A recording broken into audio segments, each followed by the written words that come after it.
E aí, meus amigos, tudo bom? Aqui é o André Guerra, responsável pelo preparatório Pro Futuro, especializado em prova oral. Fiquei devendo aqui as questões do segundo e do terceiro dia do concurso para cartório aqui de Minas Gerais. Essa prova aconteceu do dia 24 ao dia 26 de junho de 2019, hoje, dia 28. Passaram alguns dias e a gente já teve inclusive o resultado, as notas, né? Então, mais uma vez, todos os nossos alunos aprovados, mantivemos 100% de aprovação, inclusive alcançamos a maior nota da prova oral, tá certo? Então, ficamos muito felizes pela nossa aluna do presencial, ok? Então vamos saber as perguntas desse segundo dia, que foi na terça-feira. Pela manhã, o registrador Ari perguntou sobre a responsabilidade civil do notário e do registrador, e depois sobre a responsabilidade do Estado em razão de atos praticados pelo tabelião ou pelo registrador. Depois, ele quis saber sobre a possibilidade de alteração do nome no casamento para que um cônjuge possa constar ou não o sobrenome do outro. E emendando uma próxima pergunta sobre se esse sobrenome for alterado de um dos cônjuges, é possível alterar o nome do filho. Sabendo, né, que esse filho seria de um outro relacionamento. E por último, mudando um pouco mais a matéria também, ele pergunta se na cédula de crédito bancário exige-se reconhecimento de firma para registro da garantia real. E também se o cancelamento ou baixa exige esse reconhecimento de firma. Essas foram as perguntas de direito registral, tá certo? No empresarial, o Dr. Roberto, ele perguntou sociedades. A primeira pergunta foi para definir o contrato de sociedade. E ele quis saber quais os requisitos do contrato e depois fez uma série de perguntas também bastante objetivas, querendo saber se a SA é uma sociedade empresária ou simples, se a cooperativa é simples ou empresária, e perguntou se a lei exige formalidade para a sociedade em conta de participação. E ainda fez mais duas perguntas sobre esse tipo societário. Perguntou se o contrato, se ele for registrado, se ele produz efeitos em face de terceiros, e se o sócio ostensivo ele pode admitir outros sócios sem autorização dos demais. Empresarial, isso aconteceu ao longo de toda a prova oral, praticamente todas as perguntas a gente viu nas nossas turmas de treinamento continuado. Agora o advogado, o Guilherme, perguntando sobre civil e processo civil, ele perguntou se na lavratura de escritura, se uma das partes não domina a língua portuguesa, se pode ser feito ou não. Depois ele quis saber, no caso do tabelião, também não ter conhecimento dessa língua. A sua segunda pergunta, ele mudou o tema, ele quis saber se a cessão de crédito hipotecário no valor de R$ 36.890 deve ser feita por escritura pública. E a última pergunta foi se ele deu um caso concreto, né?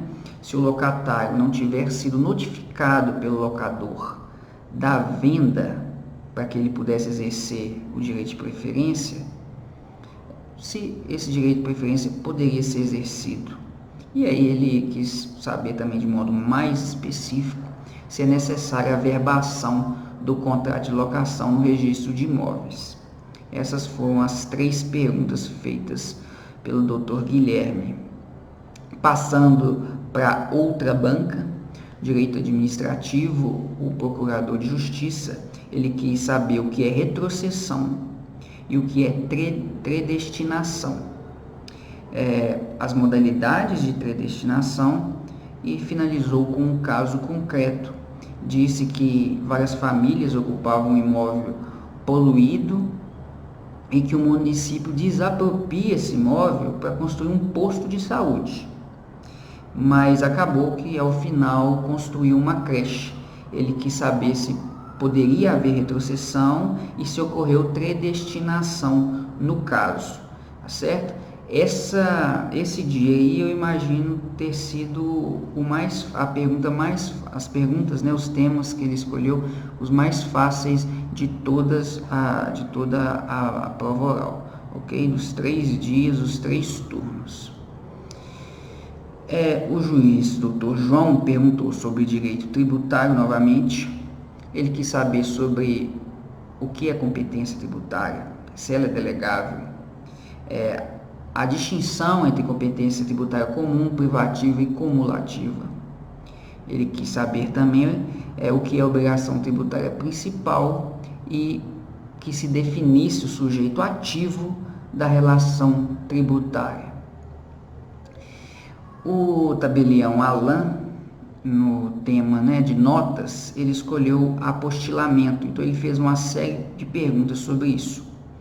Ele quis saber o que significa, né, a posição de apostila, o que é esse procedimento, para que serve, a finalidade, onde são produzidos os documentos de apostilamento, se aqui no Brasil, se no exterior, quais as autoridades competentes para apostilamento, se esse apostilamento é obrigatório, e passou um caso concreto também.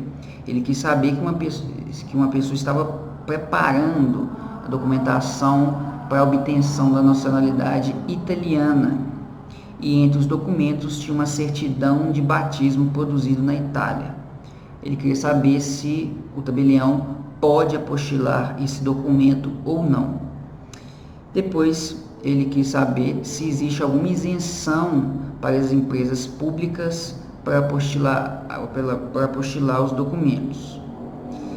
Se cópia autenticada por tabelião pode ser apostilada, e quem realiza o apostilamento se responsabiliza por alguma coisa desse documento, né? E se responsabiliza por alguma coisa, pelo que se dá essa responsabilidade, ok? Isso aí nós encerramos o turno da manhã. Agora nós temos o turno da tarde, que foi o turno que eu acabei fazendo a prova e eu tirei 8.16. Aí vocês vão ver, poder avaliar aí se as questões estavam fáceis ou difíceis, ok?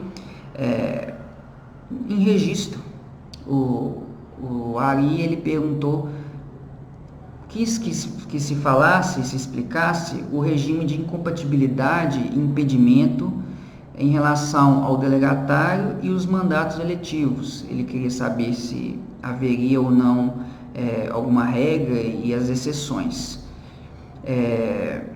Posteriormente, né, nesse mesmo tema, ele quis saber se em caso de afastamento do delegatário para exercer o mandato, se o substituto, se o interino, ele está vinculado ao teto de remuneração ou não, o que fazer com o excedente desse teto.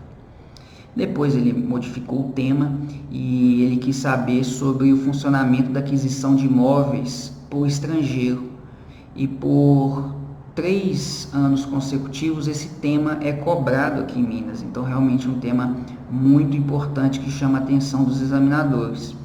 Depois de falar sobre todo o regime, fazer uma série de perguntas sobre as exceções, sobre o tamanho desse imóvel, ele quis saber se o estrangeiro ele pode ser detentor de direito de superfície de área superior a 3 módulos sem autorização do INCRA.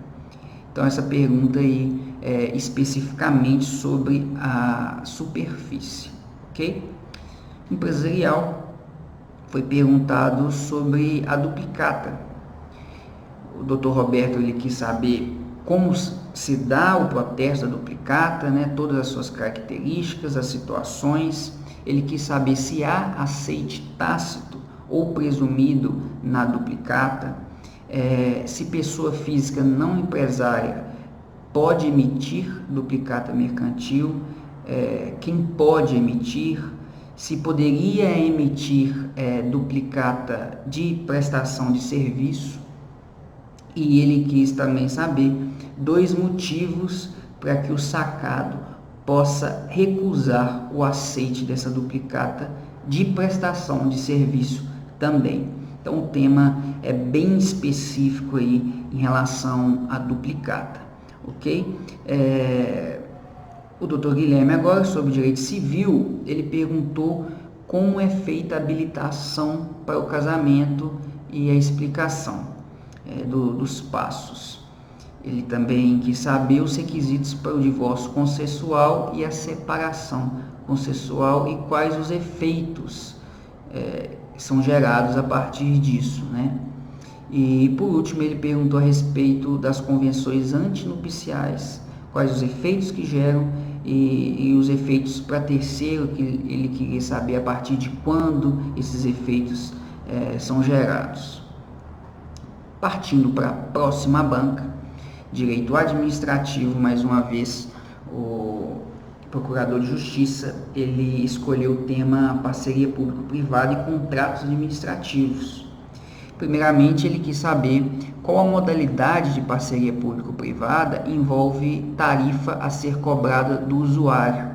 E depois, ele quis saber quais as modalidades de concessão especial de serviço público no âmbito das parcerias público-privadas, de modo a complementar essa primeira pergunta. Depois, ele quis saber se a intervenção do poder concedente na concessão se implica a extinção dessa concessão.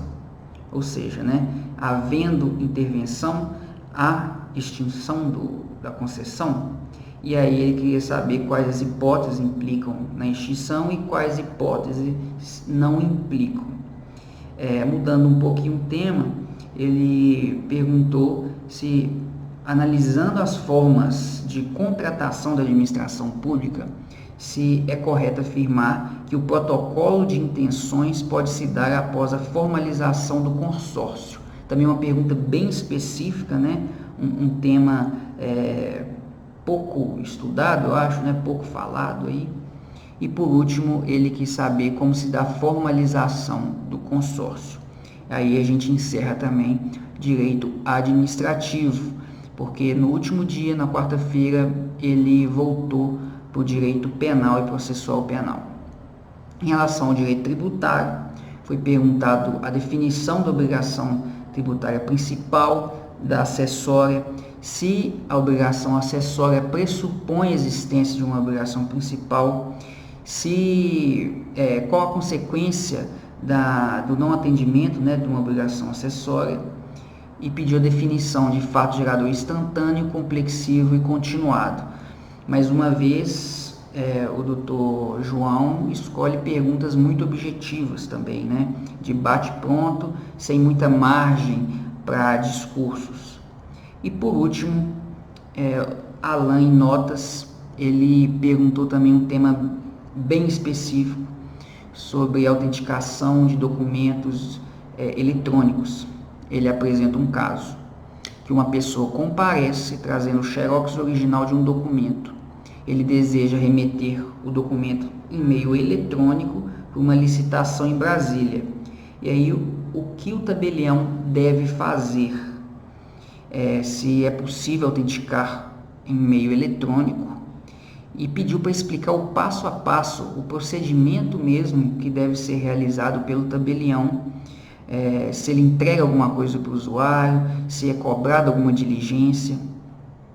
Perguntou também a diferença entre documento digital e digitalizado, e se aqui em Minas é possível lavrar a escritura pública em documento nato digital, ou seja, não há nada escrito, tudo feito de modo digital, e como se colheria a assinatura eletrônica nesse caso. E por último, ele perguntou se o tabelião pode emitir traslado eletrônico de escritura física e como isso funciona. Então essas foram as perguntas da terça-feira, parte da manhã e da tarde. Essa da parte de tarde, como eu disse, foram as perguntas que me foram feitas e que eu acabei com a nota 8.16. E vocês, quanto vocês tirariam nesse caso aí se estivesse na minha situação, hein? Então, no próximo vídeo eu vou falar a respeito do último dia e das últimas questões, tá certo? Então, um grande abraço para vocês, estou aqui à disposição de todos.